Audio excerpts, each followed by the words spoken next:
Os idosos. O povo de Israel dava muito valor à sabedoria e experiência dos mais velhos. A tradição era muito importante para eles e havia confissão, uma confiança geral em que os idosos passaram a orientação necessária no sentido de impedir que se afastasse da conduta certa. Já no início da história da nação, Moisés atendeu a uma sábia observação de seu sogro Jetro, Êxodo 18. Aliás, o respeito pelos idosos era um princípio enraizado no coração da lei hebraica. Um dos seus princípios era que aqueles que encontrassem que honrassem pai e mãe viveriam muitos anos na terra. E quando a Bíblia descreve as condições que a nação ficará depois de receber castigo, afirma que seus príncipes são meninos e que o menino se voltará como ancião. Isaías 3, 4, 5. A sociedade que não tem consideração para com os velhos tende a cair no desgoverno.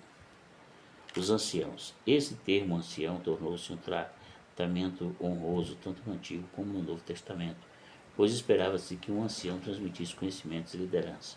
Os 70 homens que Moisés indicou para serem juízes em Israel eram anciãos e foram recebidos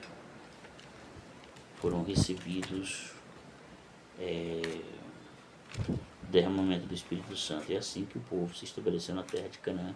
Os habitantes de cada cidade elegeram ancião para governar os novos territórios. Quando a minha monarquia foi instituída, eles passaram a funcionar como o corpo legislativo. Na época em que Jesus estava desenvolvendo seu ministério em Israel, eles ainda atuavam constituindo o que se chama de Sinedrium. Reunindo-se em Jerusalém, eles legislavam sobre as questões religiosas e tinha certa medida de poder mesmo em áreas do governo civil. A igreja já em sua formação demonstrou respeito pelos anciãos.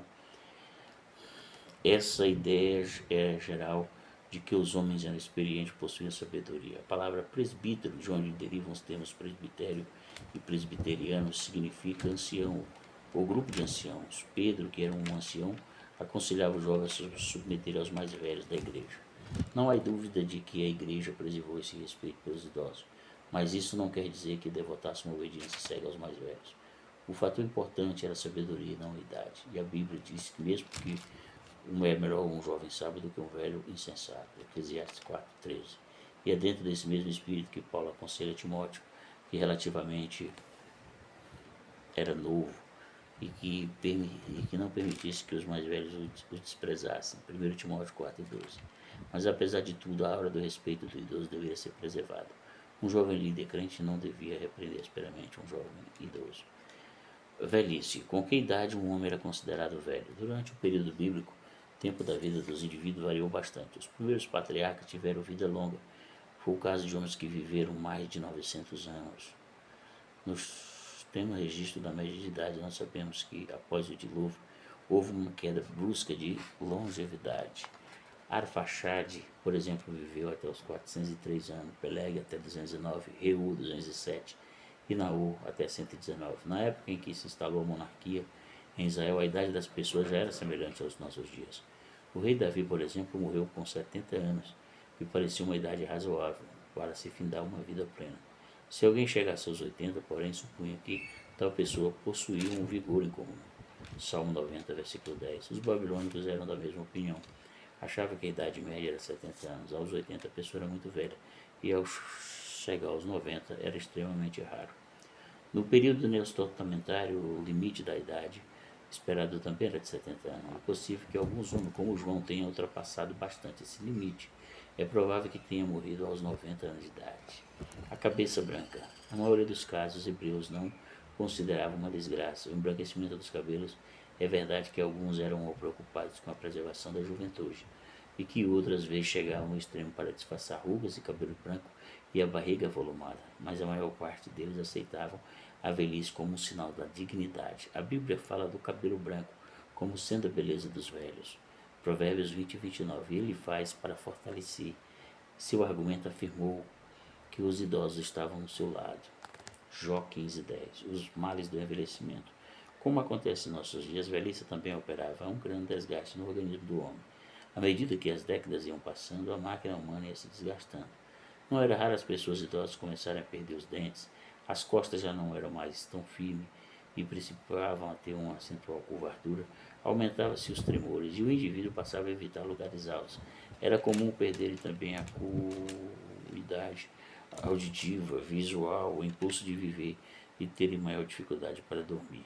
Eclesiastes 12, 1, 7.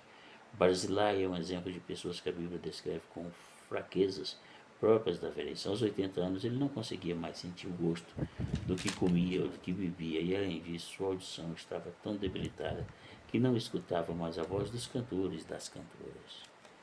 Decepções. Uma das maiores tristes histórias das pessoas idosas que encontramos na Bíblia é a de Eli, que tinha 98 anos de idade. Ele fora juiz e sumo sacerdote, mas não declinava bem a sua casa. Afinal, os israelitas, em luta com os filisteus, foram derrotados. O inimigo roubaram a arca e mataram os 2 filhos dele. Quando eles contaram o acontecido, ele caiu da cadeira para trás, quebrou o pescoço e morreu. A Bíblia contém muitas outras histórias de pessoas que tiveram decepções na velhice, mas a verdade é que relatos de outros que tiveram alegrias.